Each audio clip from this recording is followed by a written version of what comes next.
ইউক্রেনে ৩ মাসের মধ্যে নির্বাচন আয়োজনে প্রস্তুত বলে জানান প্রেসিডেন্ট ভলোদিমির জেলেনস্কি। বলেন, আমেরিকা ও ইউক্রেনের মিত্র দেশগুলো ভোটের নিরাপত্তা নিশ্চিত করতে পারলে তিনি খুব দ্রুত নির্বাচনের আয়োজন করবেন। স্থানীয় সময় মঙ্গলবার সাংবাদিকদের সঙ্গে আলাপকালে এই মন্তব্য করেন তিনি। যুদ্ধকালে নির্বাচন করা ইউক্রেনে আইনত নিষিদ্ধ হলেও গত বছরই প্রেসিডেন্ট হিসেবে মেয়াদ শেষ হয় জেলেনস্কির। এরপরই নির্বাচন আয়োজনে চাপ দিচ্ছেন ডোনাল্ড ট্রাম্প। রাশিয়ার সঙ্গে প্রায় ৪ বছরের যুদ্ধের অবসান করে দ্রুত শান্তি প্রতিষ্ঠায় কিয়েভকে তাড়া দিচ্ছেন আমেরিকার প্রেসিডেন্ট।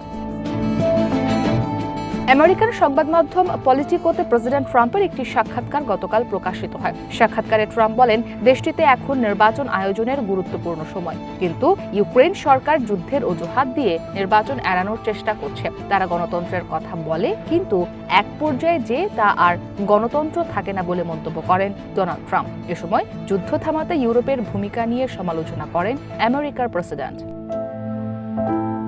তবে ক্ষমতা ধরে রাখার এই অভিযোগ অস্বীকার করেছেন ইউক্রেনের প্রেসিডেন্ট। বলেন, এই অভিযোগ সম্পূর্ণ অগ্রহণযোগ্য। রাশিয়া ইউক্রেন যুদ্ধের অবসানে যে শান্তি পরিকল্পনার প্রস্তাব করেছে আমেরিকা, তা মানতে নারাজ জেলেনস্কি। তার মতে, এই পরিকল্পনাটি রাশিয়াকে সুবিধা দিতেই প্রস্তুত করা হয়েছে। আমেরিকা ও মিত্র দেশগুলোর কাছে নিরাপত্তার নিশ্চয়তা চায় ইউক্রেন, যেখানে কিয়েভে হামলা চালাতে বিরত থাকবে মস্কো। ইউক্রেনে প্রায় বিমান হামলা চালাচ্ছে রাশিয়া। প্রায় ১০ লাখ সেনা সদস্য যুদ্ধক্ষেত্রে অবস্থান করছেন। সেই সাথে দেশটির অসংখ্য নাগরিক বাস্তুচ্যুত হয়েছেন।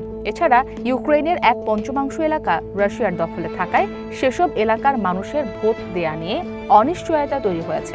আর এসব যুক্তি দিয়েই নিয়মিতই নির্বাচন আয়োজনের বিষয়টি এড়িয়ে যাচ্ছেন প্রেসিডেন্ট জেলেনস্কি ও অন্যান্য কর্মকর্তারা।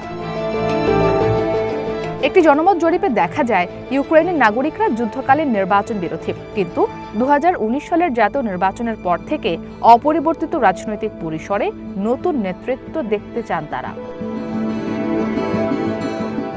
ইসরাত মুক্তি, ওয়ান ইন্টারন্যাশনাল ডেস্ক।